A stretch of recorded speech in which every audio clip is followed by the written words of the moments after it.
everybody, welcome to Ticket Stubs and Popcorn. I'm Peter. And I'm Frank. How you doing, everybody? I'm doing pretty good. Good. You doing all right? How about you? I'm just doing great. So what are we looks doing like today? Let's tell the folks.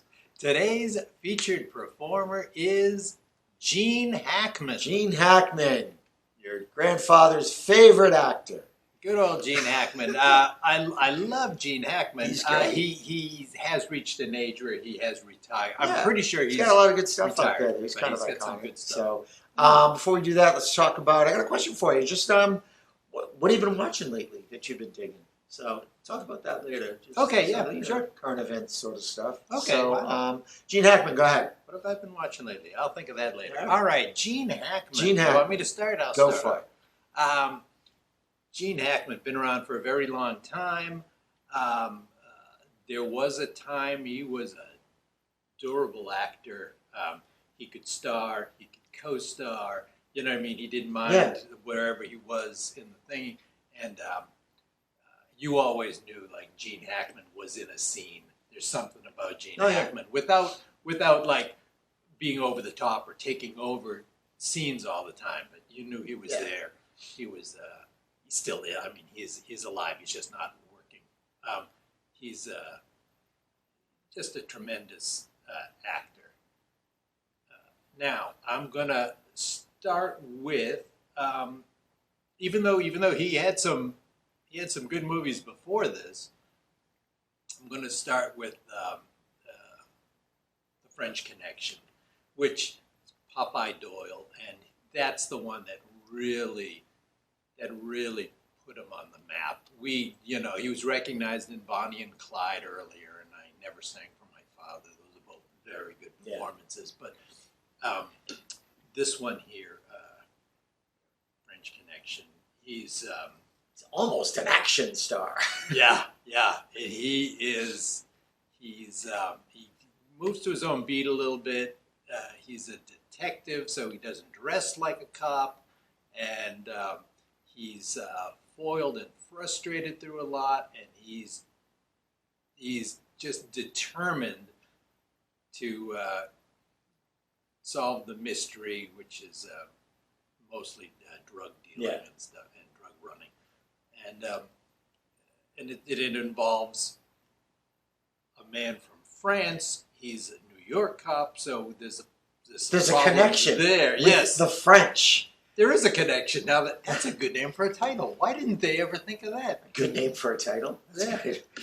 So they use it as terms like he's frustrated because the guy can like hide in Europe and do other stuff, but he's got to try to figure it out on this coast, and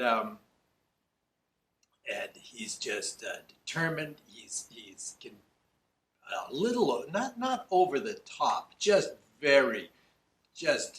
determined. Yeah. And he can be loud and forceful, but he's also frustrated on so many legal channels, and it's wonderful.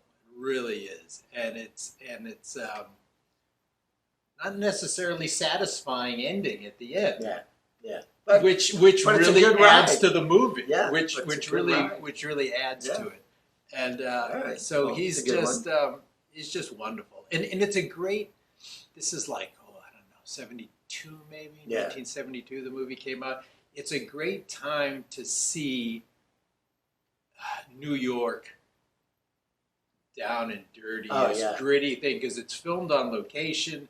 There's that incredible chase scene in the movie, so you see a lot ground up of New York at the time before it eventually got even worse, but then it got cleaned up again. So it's really great to see what the city looked like then at that time. Good performances all around, but he is definitely a shining star and got recognized for that one. He did receive an Oscar for that one. Just wonderful. Yeah, great. Tremendous Next performance. My second one. Are you rushing me along? No. My goodness. No. I'm sorry. No. I'm gonna bask in Gene Hackman. No. The second one I thought you were done with the No, French no, I Connection. was. I was. All right. I was just being a wise guy. Second pick is another early one, soon after French Connection. It's called The Conversation. It's a Francis Ford Coppola movie, which I always enjoyed this movie. I saw it once, I remember, in high school, probably about 4 years or maybe 2 years after the movie came out. And I was like, wow, this is great. He plays the surveillance expert. His name is Harry Call. And Harry's very good at what he does. He's a surveillance guy, so he's bugging things. He tries to infiltrate things, through legal channels as best as he can. So he's bugging stuff. He's recording stuff. He's taping stuff. He's photographing stuff, and he takes jobs and just wants to do his job well.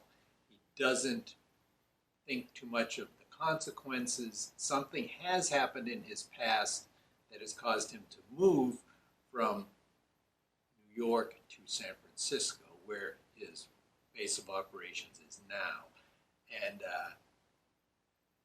he starts to realize there's something else going on with this one assignment, but he doesn't know what it is. And he's this very serious, buttoned-down guy in the movie. He's a little uptight. He's very professional. He doesn't like to let loose at all. And he finds that he's in over his head with something else that's going on, and he doesn't know it until it's too late. Yeah. And then he suffers from those repercussions of something else that has happened. And it's just wonderful because it's not like Popeye Doyle. Yeah. It's not this big thing. It's just this guy who's maybe a little too proud, a little too private, and it verges on paranoia, and that starts to creep into his character. And it's really interesting to see him deal with that. And it really is. You can almost say, oh, is it a little understated sometimes? But that's the technique, and that's just the experience. No, great movie. It just works for him really, so well in that. And that one also has a good supporting cast. Not a big one, but a good one. And that one always sticks with me because he's in a lot of other movies that I could pick. I love I Never Sang for My Father's one. Wonderful in Bonnie and Clyde as Clyde's brother, Buck Barrow, and then as he got older, he kind of makes his transition, Poseidon Adventure, a few others, and then he starts to do some other great work like Unforgiven and all this other stuff as he gets older. But my third pick, my favorite pick, you probably knew this was coming. He plays Royal Tenenbaum in the movie The Royal Tenant. Yeah, I would have guessed that. And this one, it's almost like he was made for this role. Yeah. And he plays it in a way after, I don't know how many years we had seen him on the screen, and it's still a delight to watch and go, man, this is a role he's older, and it's a role that's perfect. He's so perfect for and that. he's perfect for the role, and he's perfect in the role. And he's just he's a scoundrel. He's a bounder. He's everything you want, and he's just and yet he's still likable. He is. He reminds me so much of my grandfather. You root for him. You do. You root for him. You like root for everybody in the movie. You want everybody to be. You want everything to work out, and he's the cause of a lot of his own problems. Right. He's the cause of his own trouble. But you still want it to work out, like you say. You want him to have adult and warm relationships with his family, who have been estranged from him for different reasons with different kids, and with grandchildren. Now he's got grandchildren, And so you just want things to work out, but it's like, despite um, our best wishes, we still have to deal with his personality. That gets in the way a lot. He's a little bit.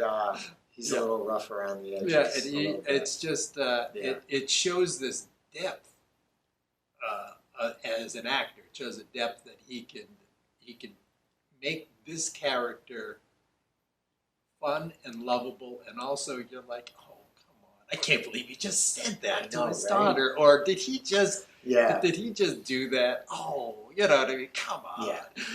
But it's wonderful. It's playful because it's a Wes Anderson movie. It's got its own universe. There's a little whimsy and everything goes on in a Wes Anderson universe, and he fits so perfectly in this role. And the other thing that I love about the character Royal Tenant, I should say Gene Hackman as Royal Tenant, the thing I love is Wes Anderson.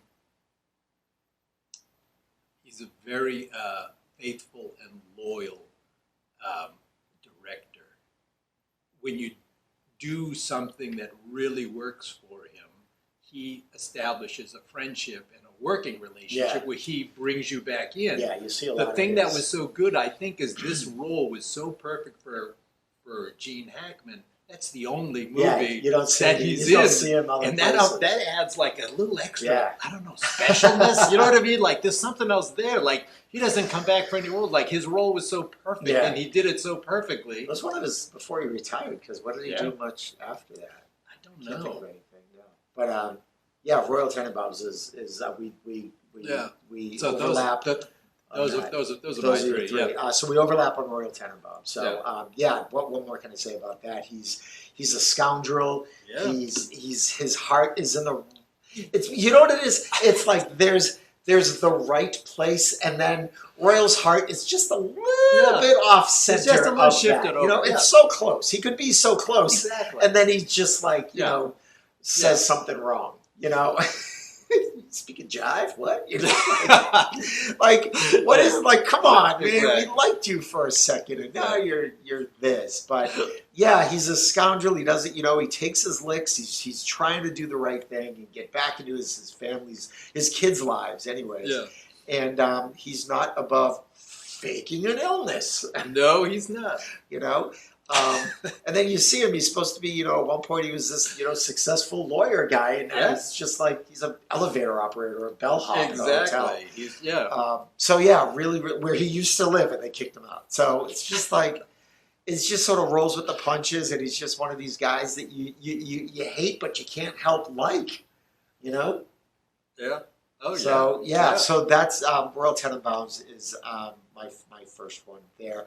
Unforgiven is my next one. Yeah. Because he is just, he's just cold.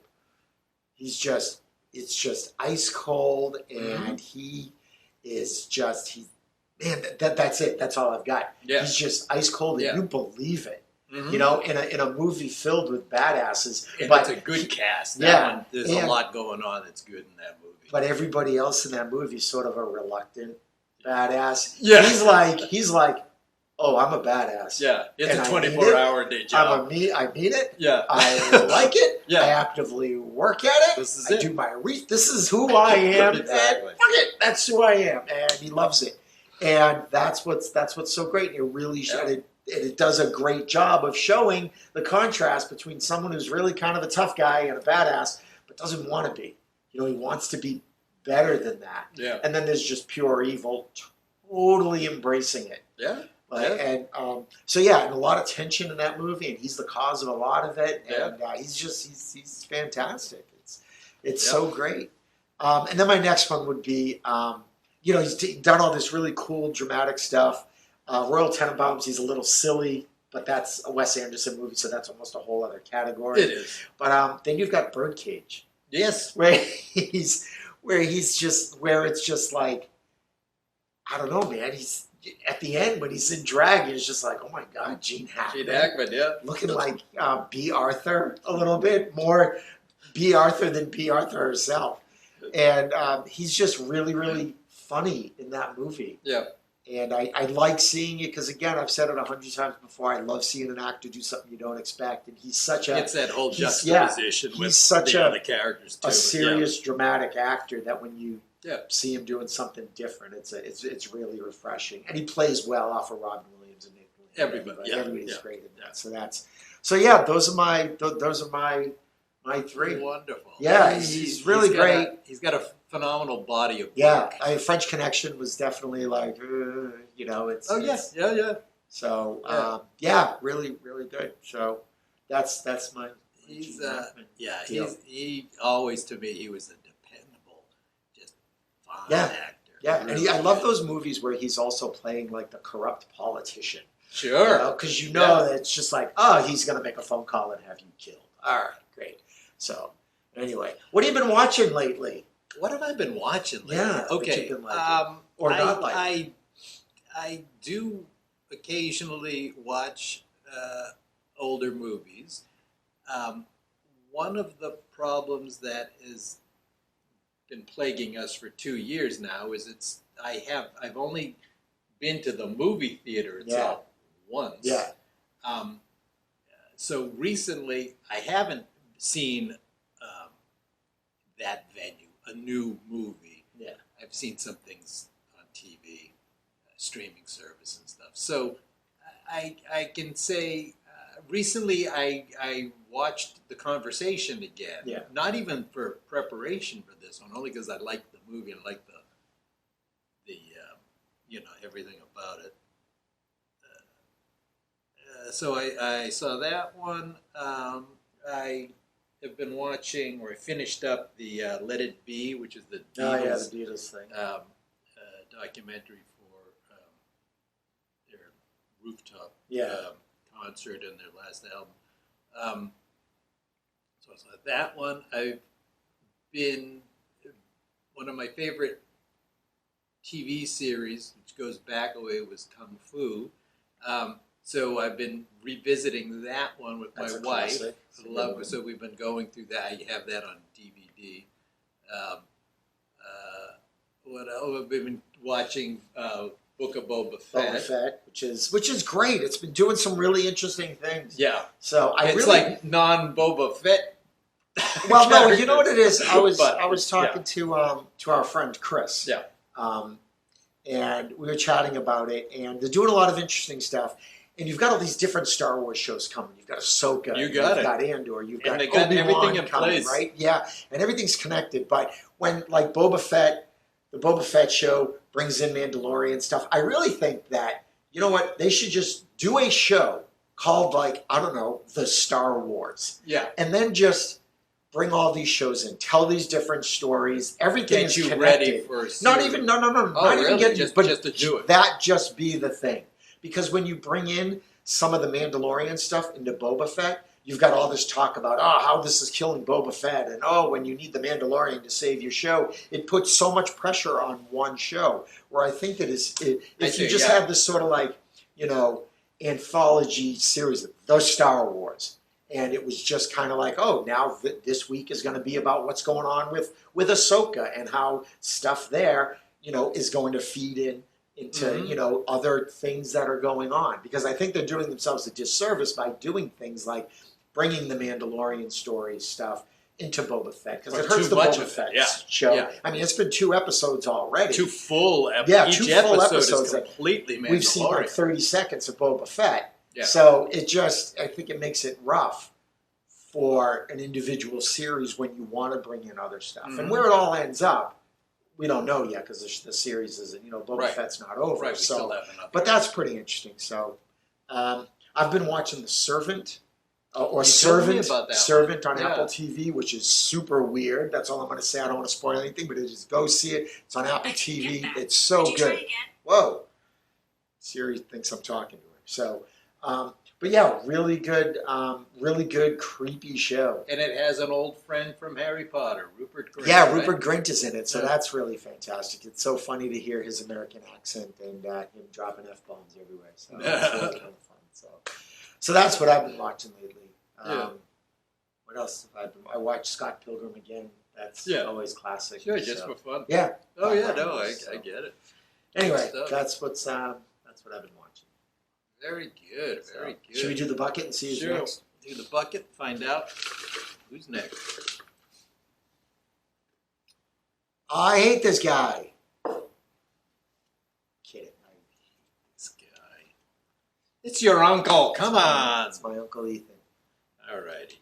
Very good. Looking All right, forward cool. to that one. So, folks, thanks for watching and listening and liking and subscribing and all that really good stuff. Hope everyone is safe out there with the plague, and that's all I got. So we'll see you later. Take care.